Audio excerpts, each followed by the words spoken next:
Good morning, students. I hope you all are good and healthy. Welcome to the सिद्धि परीक्षा platform for daily current affairs. So I hope आप सब अच्छे हैं और जिन जिन के CUT के एग्जामिनेशन चल रहे हैं उनके एग्ज़ाम अच्छे हो रहे हैं, ठीक है. क्योंकि हमेशा की तरह अपनी एबिलिटीज़ पे भरोसा रखो, आप कुछ भी कर सकते हो, ठीक है. और ये तो सिर्फ एक एग्ज़ाम है, ठीक है.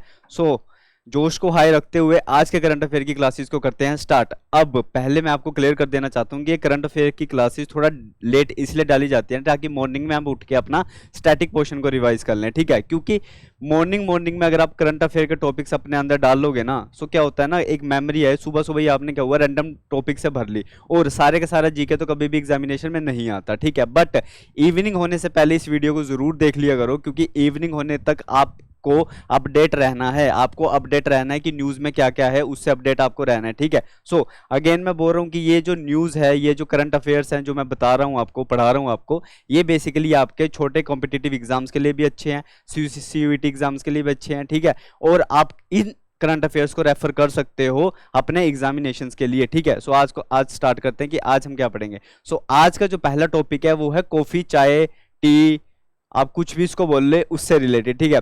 जैसे कि इंडिया के अंदर सबसे पहले क्वांटिटी पे बोला जाता है ना कि पानी लोग बहुत पीते हैं, पानी के बाद सबसे ज़्यादा पीने वाली चीज़ चाय ही है, ठीक है.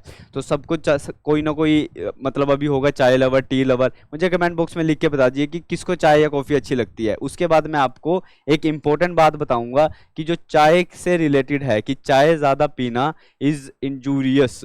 अब आप सबको पता होगा कि हाँ, ये तो हमें भी पता है कि बेसिकली अगर ज़्यादा चाय पियेंगे तो वो हेल्थ के लिए अच्छी नहीं है, ठीक है. बट थोड़ा साइंटिफिक तरीके से मैं बताता हूँ कि एक्चुअली में चाय आपके लिए अच्छी क्यों नहीं है और आपको एक दिन में कितनी चाय पीनी चाहिए, ठीक है. अब एग्जाम में इससे रिलेटेड क्वेश्चन ऑब्वियसली आ सकता है. कैसा क्वेश्चन आएगा मैं क्लास के बाद आपको, जैसे कि हर बार एक क्वेश्चन देके जाता हूं, आज भी क्वेश्चन दूंगा कि वो क्या क्वेश्चन आ सकता है, ठीक है. बट एक स्टडी हुई है, अब ये किसकी गाइडलाइंस है, एज पर दी ICMR गाइडलाइंस. अब ICMR क्या है, ICMR इंडिया की सबसे ओल्डेस्ट और सबसे लार्जेस्ट इंडिया लेवल की, क्योंकि ये एक्स्टैब्लिश हुई थी बॉडी 1911 में, ये एक्स्टैब्लिश हुई थी बॉडी 1911 में. अब इतनी पुरानी बॉडी मेडिकल लाइन की इंडिया के अंदर एक्स्टैब्लिश हुई है, ये हमेशा देखती है कि बेसिकली सिनेरियो देखती है कि जो फूड हैबिट्स में क्या क्या चेंजेस हो रहे हैं, ठीक है. अब इसने ICMR ने गाइडलाइंस दी और ICMR ने बोला कि एक लिमिट से ज्यादा टी या फिर कॉफी की consumption is not good for your health. क्यों गुड नहीं है, क्योंकि टी कॉफी आपका खून सुखा सकती हैं, ठीक है ना. खून चूस लिया नहीं, खून सुखा सकती है. कैसे सुखा सकती है मैं आपको बताता हूं, ठीक है. अब पहले एक छोटा सा डाटा लेते हैं, डाटा एग्जाम में नहीं आएगा बट एक स्टोरी लाइन बना के चलते हैं, ठीक है. अगर हम एक 150 ml कॉफी लेते हैं सो उसमें देखा गया है, ये सारे का सारा डाटा ऑफिशियली है, ये सारा का सारा डाटा ICMR की साइट से ही लिया गया है, ठीक है. सो अगर ये 150 कॉफी का ml लिया जाए तो इसमें देखा गया है अप्रोक्सीमेटली 80 से 120 mg के रेंज में कैफीन की क्वांटिटी रेंज करेगी. मतलब कॉफी और टी में कैफीन होता है, आपको पता होता है, ठीक है. अब कैफीन एक बॉडी के लिए अच्छा भी होता है बट अगर लिमिट से ज्यादा लिया जाए तो ठीक भी नहीं होता, क्योंकि ICMR कह रही है कि कॉफी के 150 ml में इतना कैफीन होता है. ऐसे ही अगर टी में देखा जाए तो 30 से 65 mg कैफीन होता है. और ICMR ने बोला है कि किसी भी ह्यूमन को एक दिन के अंदर, ये रिकमेंड किया इसने कि एक दिन के अंदर 300 mg से ज्यादा, कितना 300 mg से ज्यादा क्या नहीं लेना है, कैफीन की कंजप्शन नहीं होनी चाहिए. 300 mg से ज्यादा कैफीन की कंजप्शन नहीं होनी चाहिए. अब यार एक बात सोचो, आप खुद ही सोचो, आपके दिमाग में आ रही होगी कि यार चल ठीक है, चाय पीना कॉफी पीना एक रेगुलर बेसिस में चीज आ जाती है, बट ये इतना बड़ा टॉपिक कैसे बन गया. ये बड़ा टॉपिक इसलिए बन गया क्योंकि कॉफी के अंदर कैफीन तो होता ही है, ठीक है, कैफीन तो होता ही है, बट कॉफी के अंदर एक नई एलिमेंट जो होता है ना उसका नाम होता है टेनिस, ये भी प्रेजेंट होता है. अब दिक्कत यहाँ पे आती है इसकी, अब दिक्कत आती है यहाँ पे, जो ये टेनिस होता है, अब ये टेनिस नहीं है, वो रैकेट वाला टेनिस नहीं है, ये टेनिस है, ठीक है. ऑल दो स्पेलिंग थोड़ी सी सिमिलर है तो आप इसको याद भी कर सकते हो ऐसे कि कॉफी हो गया, कॉफी को टेनिस से, मतलब कॉफी का कप रखा है उसको टेनिस के रैकेट से फेंक के मारा कि हमें आज से कॉफी नहीं पीनी, ऐसे याद रख सकते हैं. क्यों फेंक के मारा, क्योंकि टेनिस है, क्योंकि असली दिक्कत किसकी है, इस टेनिस की है, तो इसको आप ऐसे याद रख सकते हो. अब कॉफी के अंदर जो ये टेनिस प्रेजेंट होता है ना, ये आपकी बॉडी के अंदर जो आयरन होता है ना, आपके स्टमक में जो आयरन होता है उसको इजिली क्या नहीं होने देता, ये उसको इजिली एब्जॉर्ब नहीं होने देता. मतलब हम फूड खाते हैं, हमारे ह्यूमन बॉडी के लिए हर एक एलिमेंट अपना अपना काम करता है। कैल्शियम जरूरी होता है, हर एक चीज जरूरी होती है। ऐसे ही आयरन बॉडी के लिए बहुत ही ज्यादा जरूरी होता है, क्योंकि आयरन की डेफिशिएंसी से हमने देखा कि अनीमिया भी हो जाता है। ये बहुत ही ज्यादा वुमेन्स में देखा जाता है कि आयरन की डेफिशिएंसी की वजह से अनीमिया हो गया। अब क्योंकि हम कॉफी की अगर कंजप्शन ज्यादा करेंगे, सो जो कॉफी के अंदर प्रेजेंट टेनिस होगा वो भी ज्यादा अंदर जाएगा और वो आयरन को अब्जॉर्ब नहीं होने देगा। और आयरन की अब्जॉर्प्शन कम, मतलब आयरन अगर ज्यादा जल्दी अब्जॉर्ब नहीं हो पा रहा, उसकी वजह से आयरन की डेफिशिएंसी हो सकती है किसके अंदर, ह्यूमन बॉडी के अंदर। ये है मेन रीजन जिसकी वजह से आईसीएमआर ने बोला है कि कॉफी की कंजप्शन थोड़ा कम कर दो, चाय की कंजप्शन थोड़ा कम कर दो। और रिकमेंड ये किया गया, भैया कैलकुलेट ही कर लो, चलो ठीक है, अगर आपने एक कप चाय का पिया, अप्रोक्सीमेटली तुमने ले लिया कि 30 हो गया, सो मल्टीप्लाई बाय 10 कर दो इसको, ठीक है। सो तब जाके 300 mg होता है, ठीक है, तब जाके 300 mg होता है। चाय में फिर भी कम कॉफीन है। कॉफी में देखो, अगर मान लो कि तुमने एक कप कॉफी का पिया, उसमें 100 mg कैफीन अगर आपको मिल गया, सो अगर दिन में 3 कप आपने पी लिया तो होगी ना वो पूरी। सो इसलिए है, ये आपके लिए गाइडलाइंस भी है बेसिकली कि उसको देख के चलो। अब करंट अफेयर से रिलेटेड इस टॉपिक से एग्जाम में क्वेश्चन कैसा आ सकता है, मैं पहले भी बता रहा हूं, ये सब मैंने अब आपको पढ़ा दिया जो भी करंट में इंपॉर्टेंट था। इस बॉडी, अब इंपॉर्टेंट जो आ गया है वो इस बॉडी से रिलेटेड है, बट जो क्वेश्चन होगा मैं लास्ट में आपको क्वेश्चन दूंगा, वो आपको अटेम्प्ट करना है, ठीक है। अब ये जो बॉडी है, थोड़ा सा इस बॉडी के बारे में पढ़ने से पहले देख लेते हैं कि अगर सिम्टम्स क्या होते हैं अगर आपके अंदर ज्यादा कैफीन आ जाए। थोड़ा ड्रीजीनेस सी आपको फील होती है, आपको हेड जो होता है, ड्रीजीनेस सी मतलब कुछ भूला भूला सा फील होता है आपको, कुछ नोसिया हो जाता है आपको, कुछ अलग अलग आपको अलग अलग ही चीजें कुछ याद आती है, कुछ वो आती है, फटीक, थका हुआ महसूस होता है आपको कभी कभी, उसके बाद ब्रेन फॉग भी हो सकती है, उसके बाद नेगेटिव मूड भी हो सकता है। सो ऐसे ऐसे करके ना इससे भी ज्यादा और सिम्टम्स है जो कि आपको ज्यादा कैफीन से हो सकते हैं, ठीक है। मेन कारण क्या था जो कि उन्होंने स्टडी किया था, वो स्टडी किया था आयरन से रिलेटेड, ठीक है, क्योंकि कॉफी के अंदर प्रेजेंट जो ये टेनिस होता है, ये आयरन की डेफिशिएंसी क्रिएट कर देता है किसके अंदर, आपकी बॉडी के अंदर। नेक्स्ट टॉपिक पे चलते हैं। अब इस बॉडी के बारे में पढ़ लेते हैं क्योंकि बॉडी से रिलेटेड क्वेश्चन भी आ जाता है। अब ये बॉडी एक्स्टैब्लिश हुई थी 1911 में। 1911 में ये बॉडी एक्स्टैब्लिश हुई थी। पहले इस बॉडी का नाम कुछ और था, उसके बाद 1947 के अंदर, 1949 के अंदर इसका नाम क्या कर दिया गया, ठीक कर दिया गया इसका नाम। पहले इसका नाम क्या था, इसका नाम था इंडियन रिसर्च फंड एसोसिएशन, ठीक है। अब ये सारे मैंने इंपॉर्टेंट बुलेट पॉइंट्स ऐड किए हुए हैं, आपको सब कुछ इसमें से याद रखना होगा। स्टोरी लाइन मैं आपको बताता जा रहा हूं, ठीक है, ओके। अब 1911 में एस्टैब्लिश हुई थी, पुराना नाम ये था। 1949 में इसका नाम क्या रख दिया गया, आईसीएमआर रख दिया गया। आईसीएमआर की फुल फॉर्म क्या है ये देख लीजिए, ये लोगो है, ये ऑफिशियल लोगो है इसका, Indian council of medical research. क्या नाम है, Indian council of medical research. Obviously medical line से रिलेटेड है, सो मेडिकल रिसर्च हो गया। हेडक्वार्टर इसका न्यू दिल्ली में प्रेजेंट होता है। हेल्थ से रिलेटेड मिनिस्ट्री है, यानी हेल्थ से रिलेटेड सर्वे करती है, सो ये मिनिस्ट्री ऑफ हेल्थ के अंदर ही आएगी। So under ministry of health और फैमिली वेलफेयर होता है, fully funded by the government of India. खत्म, ये टॉपिक हो गया, पहले वाला आपने कर दिया खत्म, बहुत ही ज्यादा अच्छी बात है। आगे बढ़ते हैं, अगले टॉपिक पे जाते हैं। अब ये जो भूतिया सा ट्री आपको दिख रहा है, बहुत सी मूवीज में आपने देखा होगा, ठीक है, पर ये भूतिया ट्री कम, ये है आपका सिल्क कॉटन ट्री। देखो कितना अमेजिंग सा नाम है ना इसका, सिल्क कॉटन ट्री, ठीक है। अब सिल्क कॉटन ट्री अलग अलग टाइप के होते हैं, आपको silk cotton tree red type का भी दिख जाएगा, व्हाइट टाइप का भी दिख जाएगा। सो अलग अलग टाइप के ये ट्रीज होते हैं। इस ट्रीज की क्या खासियत होती है, ये जो ट्रीज होते हैं इसका दूसरा नाम भी है, वो क्या है, और ये ट्रीज इंपॉर्टेंट है हमारी इन्वायरमेंट के लिए क्योंकि ये कार्बन सिक्वेंसिंग का काम करता है। कैसे करते हैं सब कुछ हम पढ़ेंगे।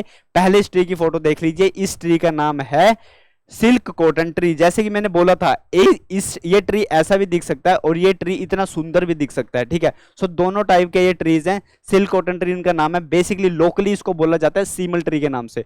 लोकली इसका नाम क्या है, सीमल ट्री, SEMAL, सीमल ट्री। पहले देख लेते हैं, देखो कोई भी ऐसी चीज आती है ना, एनिमल आए, ट्री आए, कोई भी ऐसे इन्वायरमेंट से रिलेटेड या फिर वाइल्ड लाइफ से रिलेटेड चीज आती है, आपको 3-4 चीजें इसके बारे में पता होनी चाहिए। ये पॉइंट्स लिख लो। पहला, उसका नाम क्या है।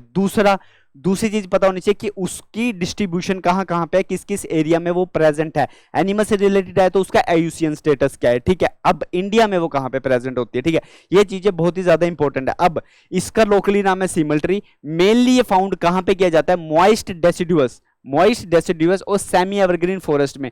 प्लेन्स में भी देखा जाता है, ऑल्दो ये प्लेन्स में भी देखा जाता है क्योंकि इंडिया के बहुत ही ज्यादा प्लेन एरियाज है, वहां पे भी ये देखा जाएगा, बट ये मेनली अगर देखा जाए सो ये डेसिडियस, मॉइस्ट डेसिडियस में और सेमी एवरग्रीन फॉरेस्ट में ये देखा जाते हैं। क्या ये देखे जाते हैं? सिल्क कॉटन ट्री देखे जाते हैं। अगर इंडिया की बात की जाए सो इंडिया के अंदर ये अंडमान एंड निकोबार में, राजस्थान में, एमपी में, यूपी में, सब कुछ मैंने मेंशन किया है, एम से एमपी, यूपी, राजस्थान, पीबी। अब मैं ये नाम से इसलिए लिखता हूं ना क्योंकि मुझे गाड़ी के नंबर्स याद करने का बड़ा शौक है, जैसे पीबी हो गया, आरजे हो गया, आरजे का मतलब हो गया राजस्थान हो गया, राइट, यूपी हो गया, ठीक है, एचआर हरियाणा हो गया। सो इसलिए इसकी शॉर्ट फॉर्म्स मैंने लिखी हुई है। महाराष्ट्र हो गया, बिहार हो गया, केरल हो गया, असम हो गया, सारी स्टेट्स के नाम याद नहीं रखने, बट थोड़ा थोड़ा सा ओवरव्यू ले लेना कि हाँ इंडिया के अंदर भी ये वाइड वेराइटी में प्रेजेंट होता है। क्या प्रेजेंट होता है? सिल्क कॉटन ट्री प्रेजेंट होता है। अब एक इंपॉर्टेंट बात मैं आपको बताना चाहूंगा कि ये जो ट्री है ना, ये ट्री एक ट्राइब है जो कि राजस्थान में होती है। अब राजस्थान की वो ट्राइब है ना, वो कहती है कि ये ट्री उनका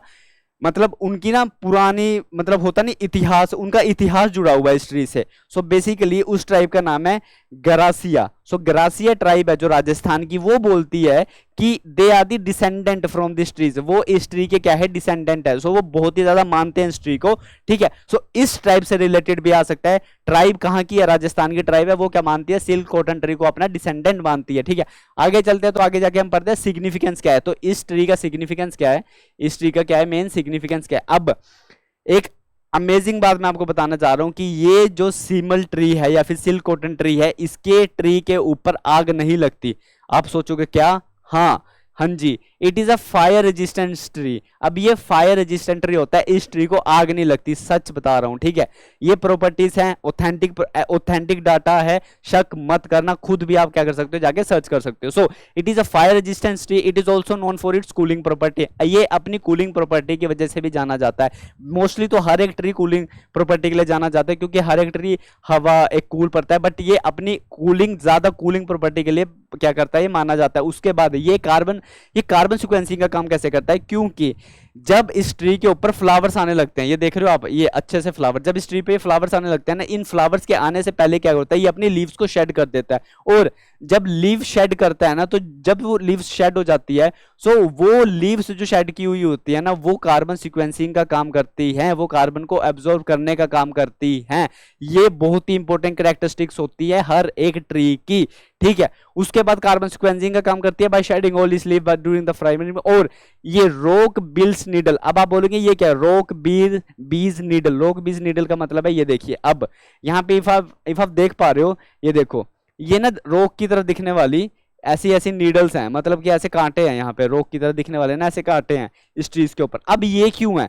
ये इसका सिग्निफिकेंस दिखाता है कि बेसिकली ये ट्री अपने जो फ्लावर्स होते हैं ना, इसके अपने फ्लावर को प्रोटेक्ट करने के लिए नेचर ने इस ट्री को ये प्रोवाइड किया है नोकीले, आप इसको बोल सकते हो कांटे, सिंपल लैंग्वेज में आप कांटे बोल सकते हो इसको। सो ये कांटे दिए हुए हैं इसको, ये क्यों दिए हुए हैं? ताकि ब्रांचेस में ये दिए हुए हैं ताकि ये जो स्पाइक्स हैं ये इसको प्रीडेटर से बचा सके, जैसे कि स्लोथ बियर से बचा सके, अवे रखे।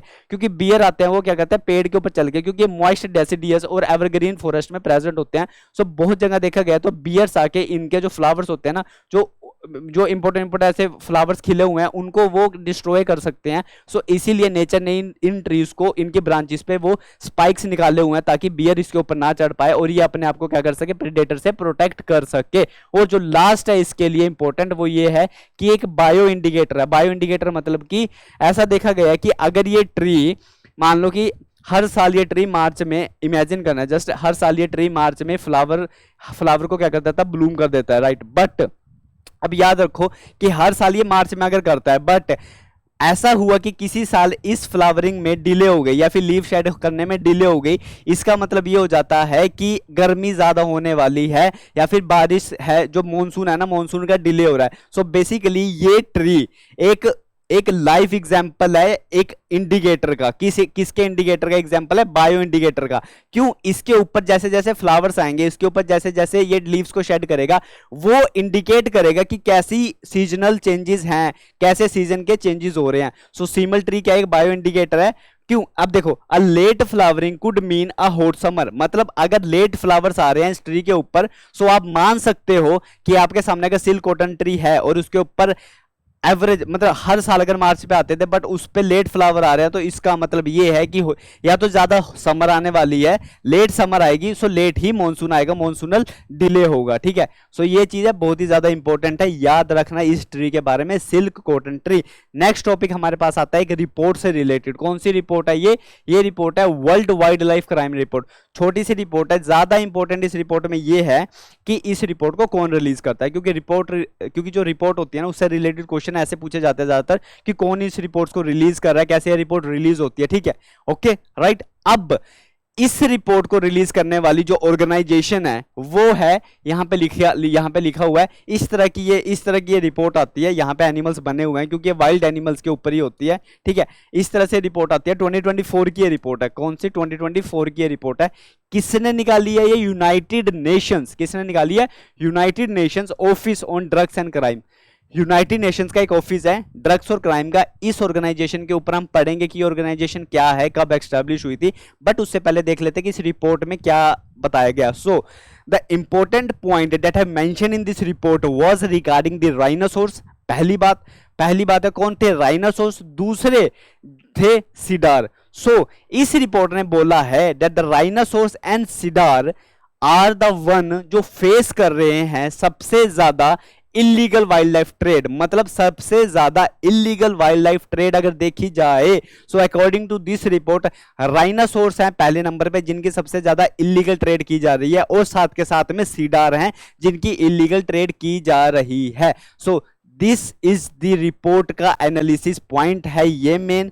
अब दूसरी पॉइंट जो इंपॉर्टेंट है आपके लिए, इस पॉइंट को याद रखना, राइट। अब दूसरा पॉइंट जो इंपॉर्टेंट आता है इस करंट अफेयर से निकल के कि इस रिपोर्ट को पब्लिश कर रही है United nation office on drugs and crime. अब ये ऑफिस कब एक्स्टैब्लिश हुआ था, कैसे एक्स्टैब्लिश हुआ था, और इस ऑफिस का मेन फंक्शन क्या है? अब ये ऑफिस एक्स्टैब्लिश हुआ था 1997 में।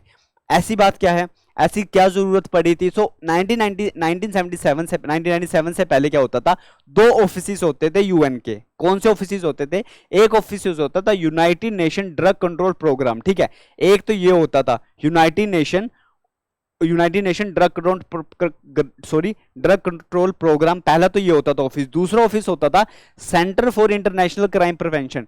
अब 1997 में क्या हुआ कि यूएन ने देखा कि वाइल्ड लाइफ की इलीगल ट्रेड ज्यादा इंक्रीज हो रही है, तो उन्होंने इन दोनों ऑफिस को मर्ज करके एक ऑफिस बना दिया, और 1997 में एक्स्टैब्लिश हुआ United nation office on drugs and crime, ठीक है। I think this is okay. अब हम देखते हैं कि इसकी फंक्शनिंग क्या होती है। अब ये जो डिपार्टमेंट है, ये जो ऑफिस है, ये एजुकेट करता है पीपल को दैट भाई इलीगल ट्रेड मत करो, इलीगल ट्रेड एक ऑफेंसिव क्राइम है। सेकेंडली ये प्रिवेंशन करता है क्राइम से, मतलब क्राइम होने से पहले भी ये कुछ ऐसे स्टेप्स उठाते हैं कि बेसिकली वो क्राइम ना हो पाए और उसकी प्रिवेंशन रहे, ठीक है। अब हम जान चुके हैं कि बेसिकली इस इंपॉर्टेंट बॉडी के बारे में हम जान चुके हैं, कब एस्टैब्लिश हुई थी, इसके मेन फंक्शंस क्या है, एजुकेट करना लोगों को और क्राइम होने से प्रिवेंट करना। किसका क्राइम? इलीगल ट्रेड का क्राइम। और रिपोर्ट ने क्या पब्लिश किया था कि राइनोसोर्स और सीडार क्या है, सबसे ज्यादा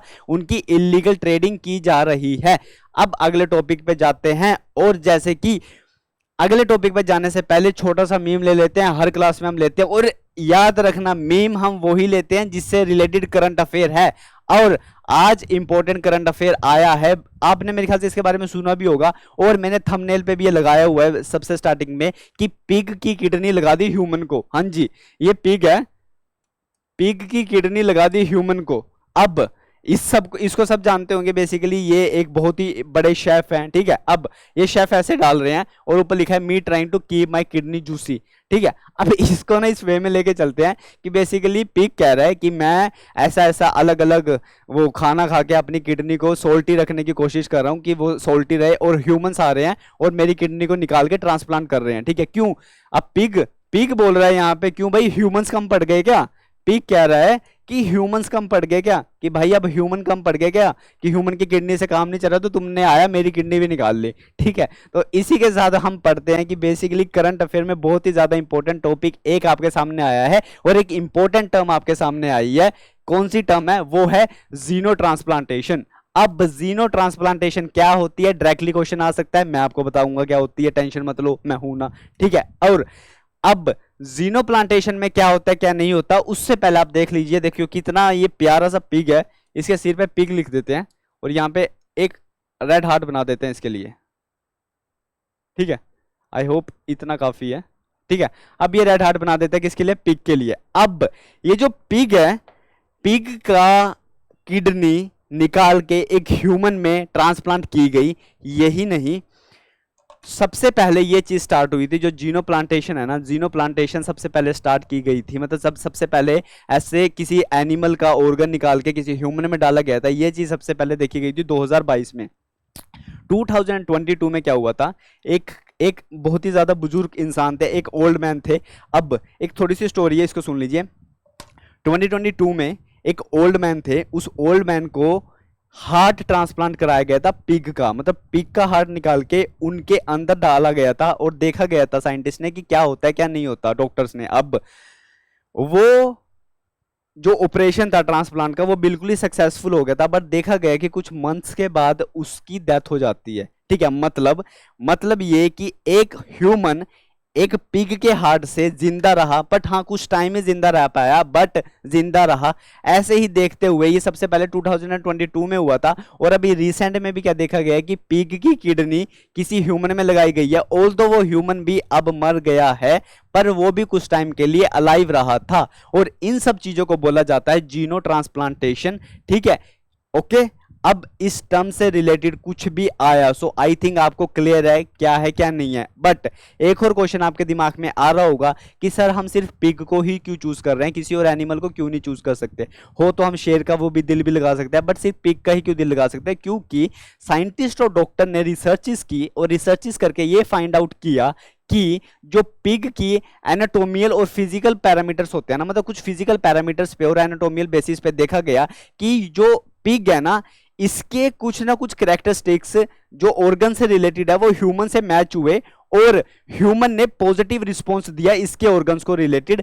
इसीलिए पिग को यूज किया गया है किसमें, जीनो प्लांटेशन में, ठीक है। और दूसरी बात यह भी है कि जो पिग्स है ना वो कॉस्ट इफेक्टिव है, मतलब पिग्स इजीली आपको मिल सकते हैं। इतना पिग्स बहुत ही ज्यादा वो नहीं है कि बेसिकली पिग के ऊपर बहुत ही ज्यादा IUCN ने स्टेटस लगाया हुआ है कि ये तो भाई बहुत ही ज्यादा हाईली थ्रेट के अंदर, ऐसा भी नहीं है। सो वो इजीली आपको मिल भी सकते हैं, सो वो थोड़ा कॉस्ट इफेक्टिव भी होते हैं। सेकेंडली वो ऑर्गन आपकी ह्यूमन बॉडी में पॉजिटिव इफेक्ट दिखा रहा है, सो इसीलिए वो पॉजिटिव रिस्पॉन्स दिखा रहा है, ये भी इंपॉर्टेंट है। अब इस टॉपिक से रिलेटेड यही चीज आपके लिए इंपॉर्टेंट है और इसी के साथ चलते हैं अगले टॉपिक के ऊपर। सो अगला टॉपिक इंपॉर्टेंट है शक्ति से रिलेटेड। शक्ति, हाँ शक्ति से रिलेटेड है टॉपिक, एक एक्सरसाइज। सो इंडिया और फ्रांस के बीच में 2024 के अंदर ही एक एक्सरसाइज टेक प्लेस करी है। एक्सरसाइज का नाम आपको याद रखना है क्योंकि एग्जाम में क्वेश्चन सीधा आएगा। दैट एक्सरसाइज शक्ति which was performed in 2024 is held between India and which other countries. और ऑप्शन दे सकते हैं अमेरिका, यूके। सो आपको आंसर क्या टिक करना है, फ्रांस।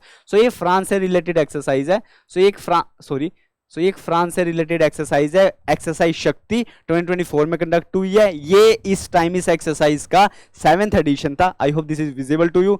इस बार इस एक्सरसाइज का 7th एडिशन था। अब ये एक्सरसाइज कहां हुई है, ये हुई है मेघालय के अंदर। अब मैंने मैराथन सेशन में भी बहुत सी एक्सरसाइज कराई है आपको जो मेघालय के अंदर हुई थी। एग्जाम्पल दे देता हूं, अमेरिका के साथ कुछ एक्सरसाइजेस थी जो हमारी कहां पे हुई थी, मेघालय में हुई थी। सो फ्रांस से एक्सरसाइज भी कहां पे हुई है, मेघालय में हुई है। मेघालय के अमरोई के अंदर हुई है ये एक्सरसाइज। अब ये एक बाइनियल एक्सरसाइज है। मैंने आपको बताया था एनुअल एक्सरसाइज का मतलब होता है जो हर साल होती है, बाइनियल का मतलब होता है जो 2 साल में एक बार होती है, और मेडन का मतलब होता है कोई ऐसी एक्सरसाइज जो पहली बार ही टेक प्लेस कर रही हो। अब थर्ड इंपॉर्टेंट चीज जो इस टॉपिक से रिलेटेड है वो ये कि इसमें इंडिया की तरफ से किसने पार्टिसिपेट किया, क्या आर्मी ने किया या नेवी ने किया, एयरफोर्स ने किया। So let me tell you that इसके अंदर इंडिया की तरफ से आर्मी में से राजपूत रेजिमेंट ने पार्टिसिपेट किया। इंडिया की तरफ से राजपूत रेजिमेंट ने पार्टिसिपेट किया आर्मी की तरफ से। सेकेंडली इसमें इंडियन नेवी ने भी पार्टिसिपेट किया और इंडियन एयरफोर्स ने भी पार्टिसिपेट किया।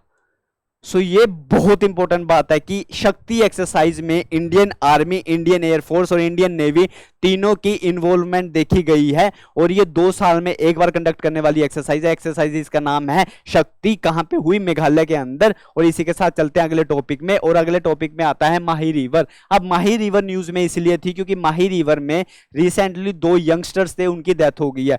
किस कारण से हुई है, कैसे वो नदी में गिरे, कैसे उनकी डेथ हुई है, एग्जाम में नहीं पूछा जाएगा। पर अब क्योंकि ये टॉपिक हाईलाइट हो चुका है, इसीलिए हम जान लेते हैं कि माही रिवर के बारे में कुछ इंपॉर्टेंट फैक्ट्स। सो जो माही रिवर है ये एक वेस्ट फ्लोइंग रिवर है। सबसे इंपॉर्टेंट बात, वेस्ट फ्लोइंग का मतलब क्या है, यहाँ पे ईस्ट है, यहाँ पे वेस्ट है। ये रिवर ईस्ट से ओरिजिनेट होके वेस्ट की तरफ जा रही है। तो सीधी सी बात बता दूं कि अगर ये हमारा इंडिया का मैप है, सो यहाँ पे बे ऑफ बंगाल है, और अगर ये वेस्ट फ्लोइंग रिवर है तो ऑब्वियस ही बात है कि जो ये रिवर है ये अरेबियन सी के अंदर क्या करती होगी, ड्रेन करती होगी, क्योंकि ये एक वेस्ट फ्लोइंग रिवर है। राइट, पहला पॉइंट क्लियर हो गया कि जो ये माही रिवर है, माही रिवर अब कहां से ओरिजिनेट करती है ये मैं बताऊंगा, बट पहले ये पॉइंट क्लियर हो गया that Mahi river is a west flowing river, और वो ड्रेन कहां पे करती है, अरेबियन सी में, क्योंकि वेस्ट में अरेबियन सी ही है। अब वो ओरिजिनेट कहां से होती है, वो ओरिजिनेट होती है वैसे तो एमपी से ओरिजिनेट होती है। अगर बहुत ही ज्यादा डीप में जाना है सो आप देख सकते हो कि वो विंध्यास से, नॉर्दर्न स्लोप होती है जो विंध्यास की, वहां से एल्टीट्यूड याद करने की जरूरत नहीं है।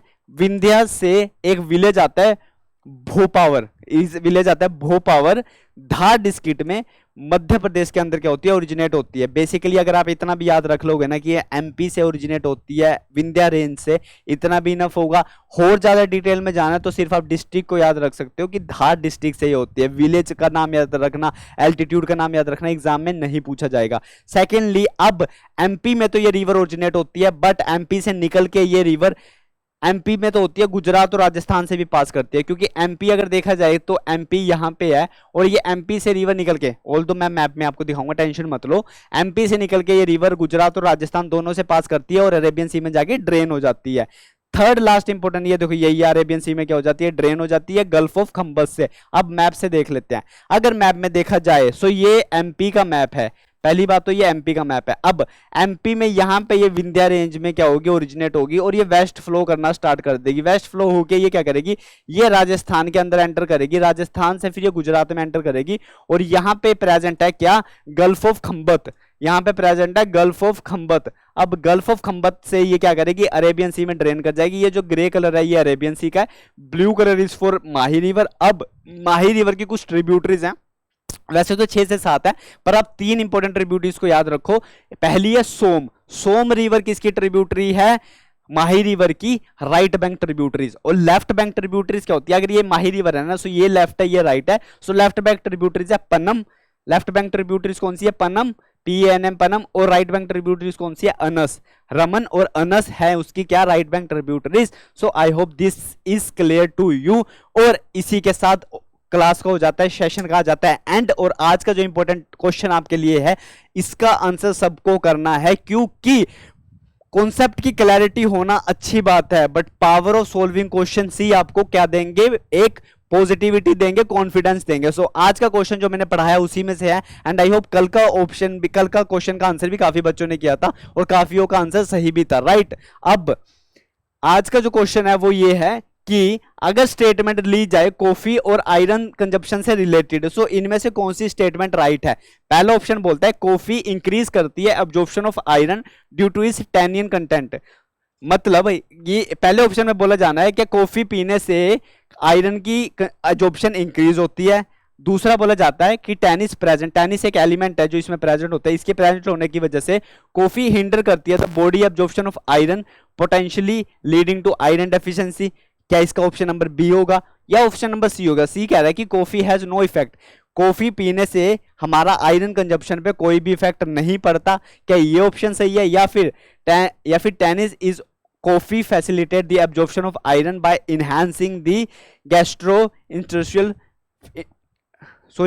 इंटेस्ट्रियल फंक्शन। सो इनमें से राइट आंसर कौन सा है, ऑप्शन लिखिए कमेंट बॉक्स में। इसी के साथ क्लास को करते हैं एंड जैसे कि ये बैकग्राउंड है, आई होप कि जिनका CUET एग्जामिनेशन है वो भी अपने एग्जामिनेशन को ऐसे ही फोड़ रहे हैं, ठीक है। सो थैंक यू, और आई होप कि आज का सेशन इंफॉर्मेटिव था। आंसर लिखना मत भूलना, और जिन जिन के स्लॉट्स कल के हैं एग्जामिनेशन के और ये वीडियोस देख रहे हैं, सो all the very best for your examination. और जो जो आज एग्जाम देके आ गए हैं प्लीज कमेंट में लिखना कि आपका एग्जाम कैसा हुआ, ठीक है। So all the very best for your examination, जिनके एग्जाम कल है। तब तक stay safe, stay healthy, bye bye.